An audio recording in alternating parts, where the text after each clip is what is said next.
You're good to go? Yes. Excellent.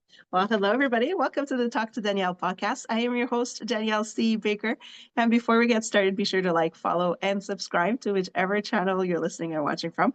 And today I have a great guest. I'm so excited to have her on because we have a pelvic expert on today, which is a topic that we all need to be familiar with. And she has this great book. It says Things Every Girl Should Know About Her Body. Again, this is a book I think every girl needs to have, but every woman needs to have, because honestly, I'm learning a lot from her book as well. I have the great Richa Rehan with me. And before we start about talking our book, we're going to go over basically a lot of things that our daughters should know and we should know as well. So thank you so much, Richa, for coming on today. I'm really excited to have you on. Thank you so much for having me. Now, before we get started, can you kind of tell us a little bit your story and how you got to where you are today? Yeah, for sure. So, my name is Richa Rehan. I'm a physiotherapist by profession. I'm an entrepreneur. I have a few physiotherapy clinics in Eastern Ontario. Mm. But I grew up in India. I studied in India. Uh, Grew up in a typical South Asian family. Didn't grow up talking a lot about the body, uh, Mhm. which we typically call the private parts, which are not supposed to be private parts. Grew up in a society where most of the girls, they don't talk about the period, pregnancy issues, painful sex, and forget about the menopause. So Mhm. I felt like these were the topics which were never discussed in the family, in the school, in the society, nowhere around me. So I moved to Canada in 2010, and then I started my physiotherapist journey up here. Nice. So you've been busy. Yes, and I have a 6-year-old, so like 5-year-old turning 6 this year. Oh, wow. So yes, busy in between the clinics, raising my daughter, and being an author. No, yes, yes, the author's going to keep you busy as well. I just got back from my book launch, and actually my book board just fell off behind Oh, me. I just put it back on quickly, but I wanted to know from your experience, because this is a topic, like you say, there's a wide spectrum of families of whether we don't talk about anything or we talk about everything. That's the kind of family portrait that I had. My mom was a nurse, and she just made sure that her daughters knew everything as much as she could back in the day. But from your experience, at what time should we start talking to our daughters about their bodies? so it's like it's never too early. It's Mm. like this is like like we have to go with the age appropriate education. Like if I talk about the 2 or 3 year old, when we are like when they are at the 2 3 year old, they need to know the correct name for their body parts. They need to know this is vulva, this is penis, this is vagina, uterus. When we are calling them by other different names, it's almost we are creating this shame around it, that oh, we are not supposed to say these names, we are not supposed to talk about it. And we ingrain that like early age, that shame about those body parts, like don't talk about it. So even when they're that young, like how we call, like okay, arm, hands, shoulder, it's like okay, this is vulva and that's what it is. By the time they get to like 5 to 7 year olds, they should know about the consent, they should know about the personal hygiene and all the topics around that. Like okay, it's like my daughter, when she was like even 3 year old, she was like when they start learning the words, and it's like okay, she will see the pad and it's like what is this, it's like it's pad, we use it when I get my periods. And Yeah. it's okay. When we are normalizing that conversation, it makes them more easier to understand.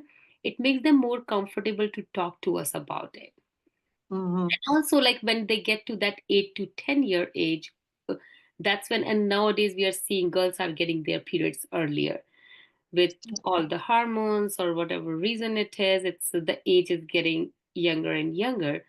So when they're knowing about those emotions, it's like okay, why they are feeling like that, knowing all about their body, knowing all about the periods, knowing about their body and emotional shift, it makes it easier for them to understand that why these changes are happening and Hmm. what's normal and what's not normal.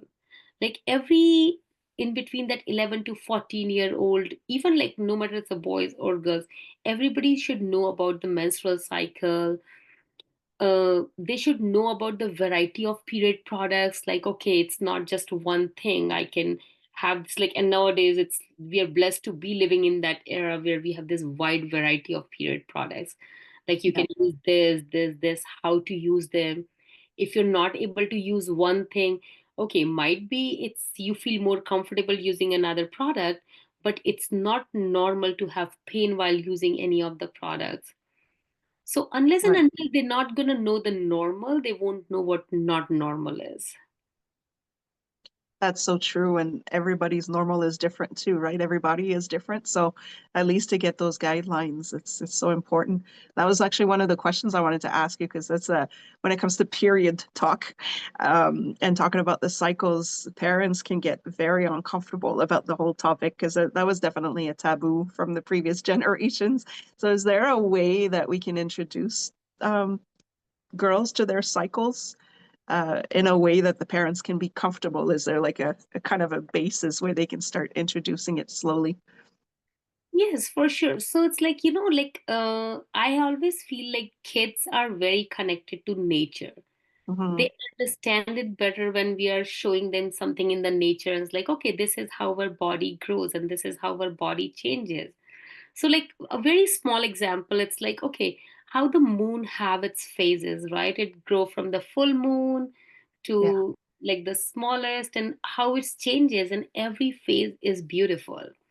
Hmm. That's how we want to make them understand that it's the change in your body, and every change is beautiful, and what's normal and not normal. I talk a lot about it, but also it's like, why do we have periods? It's like your body is preparing for the future growth, for the more development. What exactly happens in the body when you get the period? So I explained a very beautiful kind of analogy in my book, that it's almost like your uterus is getting prepared to grow a baby. It's like a nest, it's nesting in there, and then it Hmm. realizes that, like, no baby for now.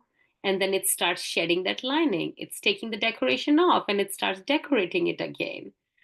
So it's almost like showing those changes, but not showing them like kind of scaring them. It's like, oh, it's like you're gonna get that periods and you're gonna feel like shit, and you're gonna feel bad about it, or your body feel, rather than that, like, it's a beautiful change in the body, and it goes in the phases, and everybody gets through it in one or the different way. And Yeah. it's like a normal body function, just like how we breathe, how we digest our food. Like, that's how the period health is.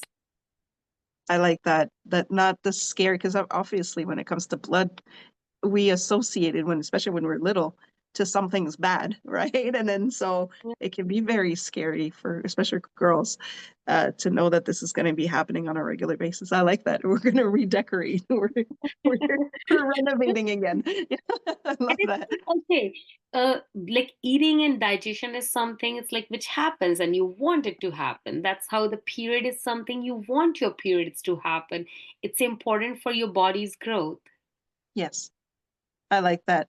You give the functionality of it. And that's a little bit how my mom, because she was a nurse, she started off with the the respiratory system, the circulatory system, those kind of things, and then she's like, and then we have the reproductive system. And so by the time she got to that, it was more of a informational, scientific. It wasn't anything that made us feel uncomfortable, like you were saying. It's just like eating and that's what you mentioned. This is what I like about your book, is you really divided it up in the different parts of the body and their role to play with that. So can you kind of explain to us the importance of introducing our children to all of the parts at play, not just the uterus, not just that down there, but there's so much more to that connected. The whole body is working, and it's important to introduce it. Can you kind of share that with us a little bit? Yes, for sure. So it is important because it's not just about the uterus doing the job and the bleeding and all of that. Hmm. When girls know a lot more than that about the periods, they feel empowered. Like, it's almost like how we talk about the cycle syncing.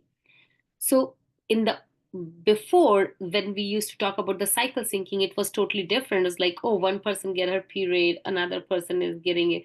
That's not the cycle syncing in my experience. The cycle syncing is like, okay, you have the days where you feel low, and you have the days where you feel more productive, and Mm-hmm. it's all based on your hormones, how the hormones are making those changes in your body.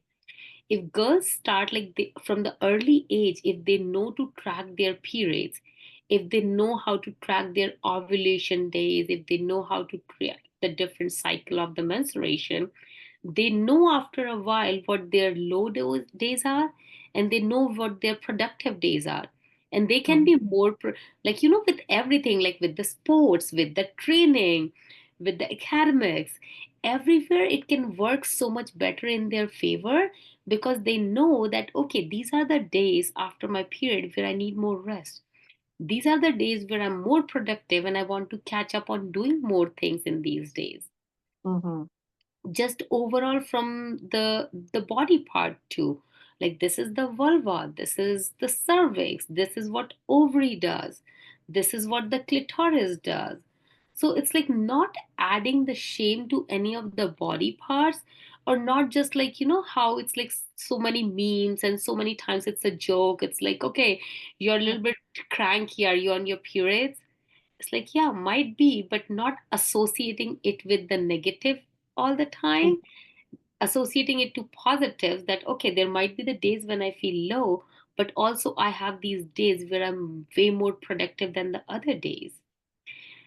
Yeah. Also, a smaller part of it becomes the pelvic floor. It's like, you know, we teach kids about the different muscles. Yeah, if we have a stronger and good lower body muscles, we can do the kicks, we can do this.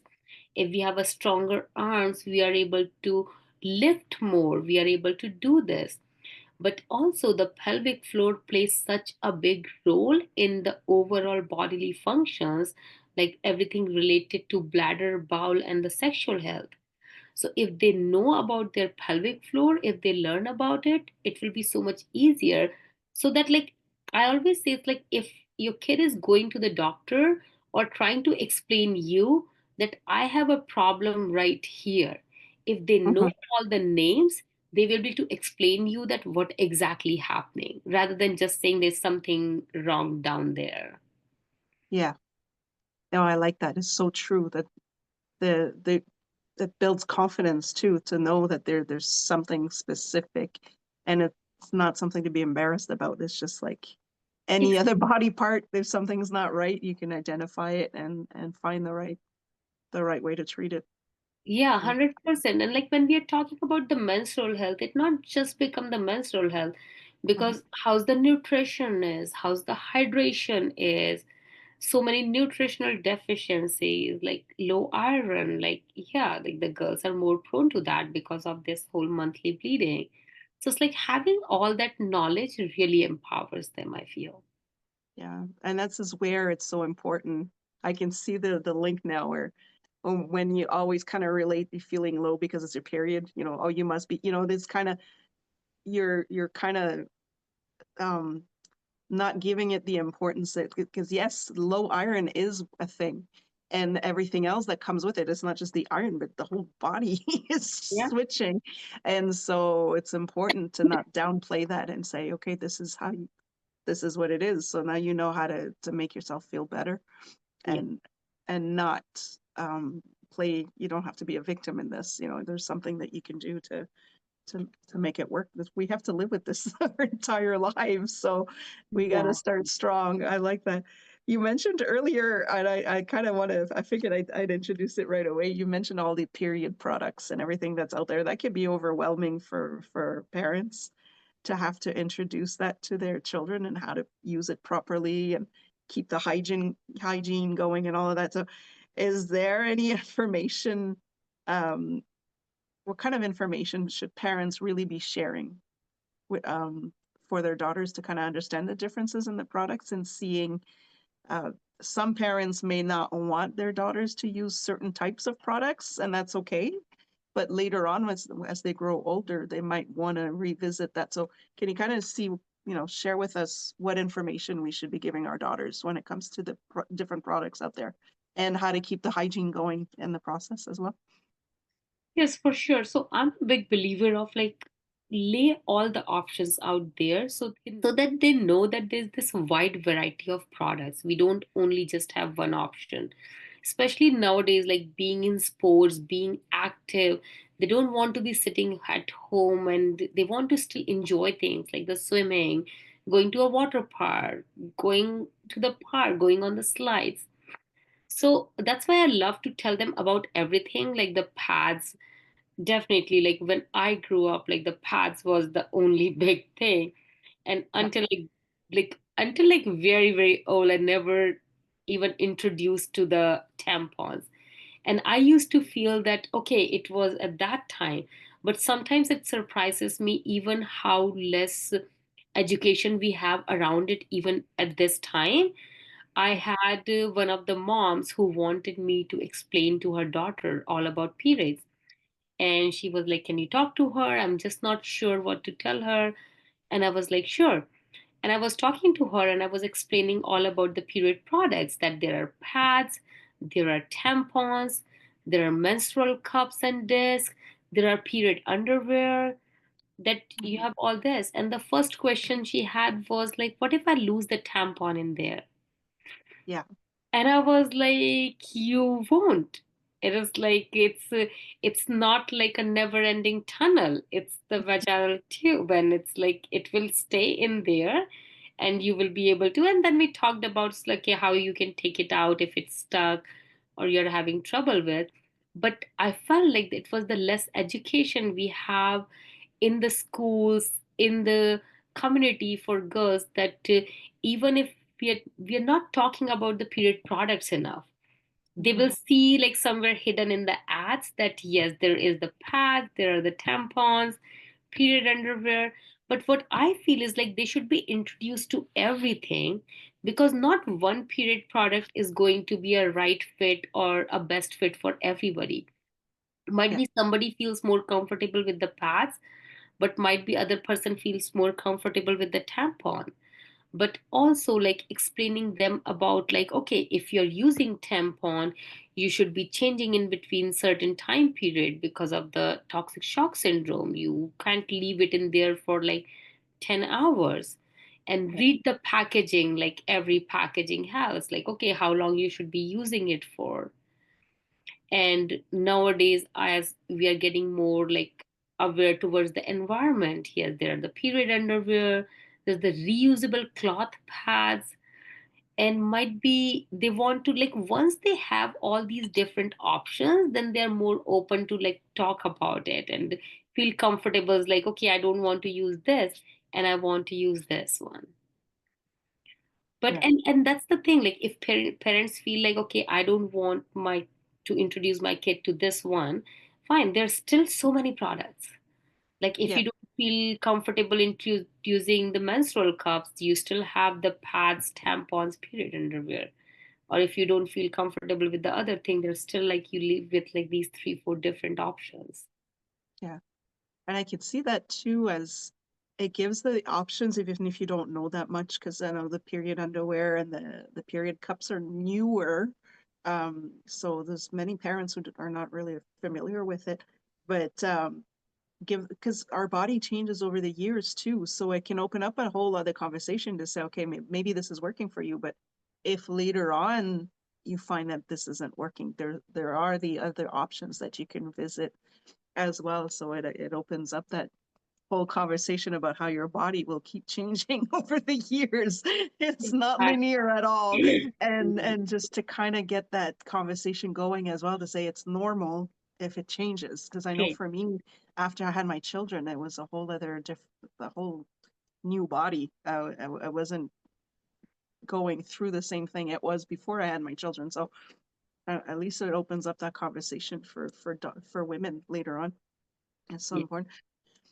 In your book, you not only talk about the body functions, but you also talk about body positivity and self-esteem. That's such an important thing to add in the education for our daughters, because again, we may be open with our, within the family talking about it, But once you're out there, there's a whole other story that they could hear. So, can you kind of, what is one thing that parents could start doing today that would promote that or nurture body positivity for their daughters and kind of help them with their self-esteem uh, moving forward?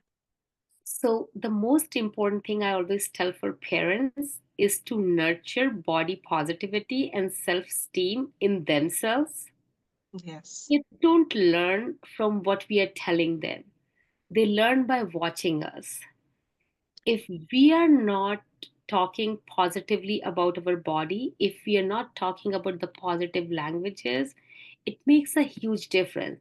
No matter how many times we will tell them that, okay, your body is strong, and but if we're talking about our own body in a negative way, they are listening to that more, they are watching that more.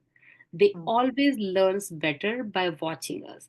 So kind of like using the positive language, like you know how it's like, rather than saying like, oh, my body feels so bloated all the time, it's like, okay, my body is asking me to rest and nourish it today. Mhm. Always like celebrate the strength. Is like, okay, I we see like this language so, and it's like, oh, I want to lose weight, I want to lose weight, I want to lose weight. If we keep saying that, our girls are not going to, it's gonna be that skinny mindset. It's like, okay, we had to train them. It's like, okay, no, we need a stronger body. I Mhm. need strength. I don't want, like, it's not about the size of the body, because every body is so different. But if you are stronger, like, yes, that's what will serve you better. It's not about what size your body is, it's all about how strong your body is. And like listening to, we need to teach them to listen to their body. It's like, okay, you need to eat when your body is hungry, you need to hydrate, you need to rest, you need to exercise. And all of this, like, we can set up the best example by doing it ourselves. It's not that's like, okay, we are making a schedule for them and they are doing everything. And it's like, no, it's like as a mom, right? If we are not going to accept the changes in our body, because it is going to change, it's not going to stay like that forever. It's the changes, and these changes are beautiful. So if we are accepting as the beautiful changes, they will be accepting those puberty changes more better. So Yeah, it's that's like, right. yeah, it's like it's always like show them and let them follow, and they will learn better. And other Yeah. than that, like, yeah, like more and more resources for them, podcasts, book, conversations around it. Mm-hmm. That But is so true. preach is not going to just do the job. We have to show them. Have to show them. I'm always preaching that they learn. They don't listen to us. They watch us. Yeah, So it helps us in helping our children. It helps us to also take notice of how harsh we can be on ourselves, and 100%. the impact we are actually having on our children. Not knowing is we could say it as a joke, but for them it's not a joke. It's real. So And I that's. watch it every day. Like, I'm learning so much with my daughter. It's like Mhm. small things, like I need to rethink, and I need to always think about how do I explain her. Because she was like, oh, like, why are you putting a makeup on to look more pretty? And I was like, so I have to think, it's like, okay, what am I saying, or what do I tell her? And Yeah. it's like, you're beautiful the way you are. And like sometimes I like to dress up more, or sometimes I like to do makeup, and I'm doing it. It have nothing to be like you have to be the certain way. And there is questions about everything. It's like, oh, can we do yoga, can we do exercise? And sometimes I will keep telling her, I was like, Mira, you're not drinking enough water, drink water. And then I have to rethink. It's like, okay, am I drinking enough water? And then because I will notice, like, every time she will see me like grabbing the bottle and reaching for the water, and she will do the same. Mm. It's incredible how when we think they're not watching, they really are watching everything that we do.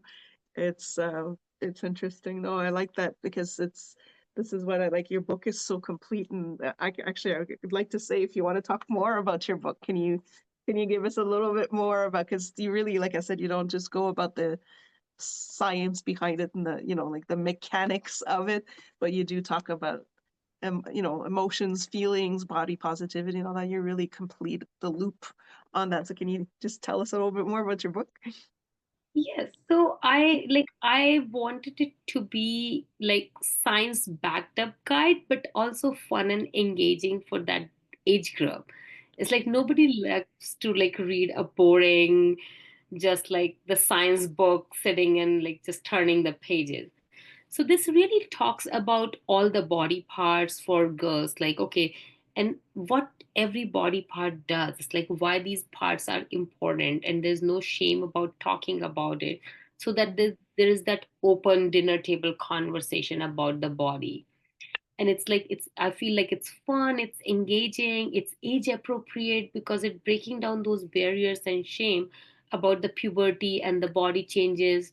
It does a good deep dive into the periods. It's like okay, how the different phases of the periods, so that they can learn about that. It talks about the pelvic health, it talks about when to see the doctor, Mm. something being normal and not being normal. It talks about the good and bad bladder habits. it it just talks about all about the period product. So I feel it's like a good small practical book which somebody will read today and they can apply it from now on. And as you mentioned, I had so many moms is like, oh, it's like I read that book and I felt there were a lot of things I didn't knew. Yes. That's what I mean. Every woman and every daughter, every girl should have this, and it's such a easy to, like it because it's not all technical, scientific. It's easy read, so it's something that can actually open up a conversation with your daughters, and that's what I really appreciate about it. So, for everybody who are listening, who are not watching the video, but they're listening. I'm showing the book right now in case it's a nice, it's 100 and something pages, not a lot, and it's just amazing. Yes, there it is. Things every girl should know about her body. Honestly, that should be a gift for every daughter. When you know you have a daughter, to go get yourself a book because it's just as helpful for the parents as it is for girls. And if the girls are uncomfortable, they can read a little bit and ask questions if they do. So that's what I really appreciate about your book. It's we really need to have these conversations with our daughters so that they can have hope, instead of just trial and error like most of us had to have growing up. So Exactly. Like yeah. other day, I met a mom, and her mother-in-law ended up buying it.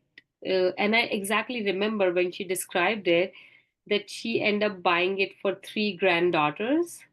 Oh wow. And that mom was like, "Oh, it's like I have your book. Like my mother-in-law bought it for my daughter and my niece, and they all were like they were on a trip, and girls were sitting in the room and all reading it together, and she was like, Oh, outside we can hear them giggle. And next morning you're like, so did you read the book? And they were like, yes. And it was three girls. So she's like, do you have questions? And I was like, oh yes, lot of questions. So she was like, then we end up like getting all the boys in one car, and me and my sister-in-law got in one car with girls. And she was like, the whole from Toronto to Kingston, we were just discussing these topics, and they had so many questions because it just opened up that conversation for them. I love that because I think a lot of the times girls just don't know if they can ask questions, or again, they're kind of embarrassed, they're not quite sure. And like you say, some girls get it younger, some of them get, so there's all that, don't want to talk about it too much if you haven't gotten them yet, but all your friends did. So it takes that all of that taboo out of it. And I think it's wonderful. It it makes it a really interesting car ride. Exactly. Do you have anything coming up, or like with new projects? Because I mean that keeps you busy for a while. A book will keep you busy, and you're already busy with your practice. But anything coming up, anything new coming up for you that you could share with us? Yes, so I'm working on a digital platform for education for girls in the Mm, pelvic health area. I'm working on another book on menopause. I can't wait to. And I just I feel like every girl should know about it. Like, I want women to be more empowered and not hiding these issues. Like, no matter it's a bladder leakage, it's a painful intercourse, it's a period pain. There are so many things we never talked about. It was just so hidden. All the symptoms with menopause.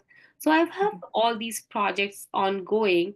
But yes, I'm working on the menopause book and the digital platform. Those are two top priorities at this point. Oh, that's amazing. We really do need those. Something that's easier access, and you can kind of do it at your own pace. So the digital platform would be great. Can't wait for the menopause book. I'm in it right now, and the perimenopause, and then my group of that's a whole other beast. So it'll be great to see that coming. It's a lot of work, but before we wrap up and we can kind of guide people to you, see if they want to find out more about what you do. I always ask this question, and I can't wait to hear your answer. It's a promise that I made for a little girl. She was interviewing adults asking these questions, so I told her I would ask the adults too when I interview them. Then that question is, what do you want to be when you grow up? So I like that's so interesting, like because it's like that. What I want, I think about it every now and then because I was like, okay, I always keep telling everybody, it's like, okay, when I retire, I never want to be retired. I want Yeah. to travel all over the world talking about pelvic health Hmm. and like That's just good. giving that, like sharing that information, empowering girls. But I can bring a little bit of everything, like I can still continue to do the travel. But for some reason everything around me these days I feel is related to the pelvic health, related to the women's health. I Yeah. feel like no matter, like even if it's in the party there is a conversation going on, gradually somehow it will just like kind of start gradually getting towards the pelvic health. And a Yeah. lot of times, like we talk about is like, okay, it's like things we never talk about, but nowadays it's all about the vaginas. Yeah. No, I'm sure you have really interesting conversations often.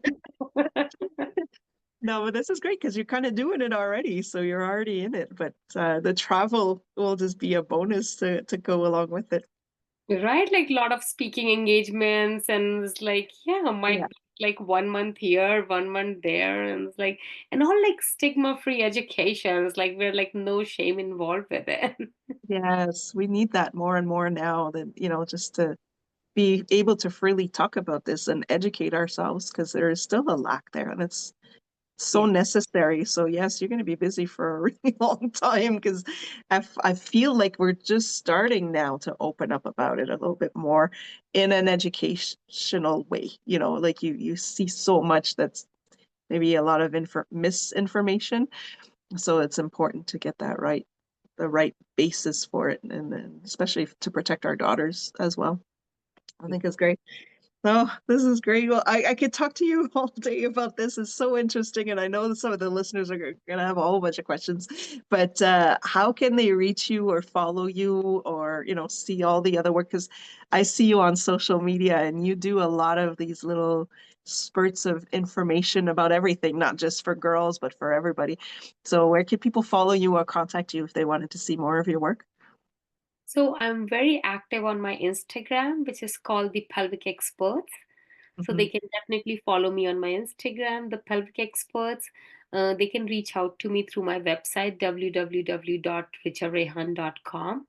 And they can buy my book and they can get all the information from there. That's amazing. Yes, and I'll be sure to add that to the description so they know where to get your book and how to contact you if they want to know more about your upcoming work as well. That way that they can follow you. Thank you so much for coming on again. I could keep you on forever. I mean, we could basically just dissect your book and people will keep Richa. listening, but I'll leave it to that. We'll have you back on when you're ready to come back again. I just enjoyed, but thank you so much. This is beautiful work, and I just appreciate. I was so excited when I saw it, and I was just like, we all need this. And thank you so much for sharing your knowledge with us. I really appreciate it. Thank you so much for having me, Daniel. Like, I was so excited for this podcast. Like, I really wanted people to know more about it. Yeah. And when somebody send me a message on Instagram. I always respond back. Like I do love to answer people's questions. So yeah. That's good. Yes. So that's what I like to say that too. It's like you're a real person. You will reply. You will, you know, this is what you do for work. So you do have the answers and you can definitely help. And we need that. So thank you. Thank you so much for the beautiful work that you do. Thanks a lot. Thank you. So everybody, don't forget to check the description. I will put Richa's all her information on there so you can follow. Don't forget to like, follow, and subscribe to whichever channel you're listening and watching from. And until next time, stay safe, stay awesome, and we'll talk soon.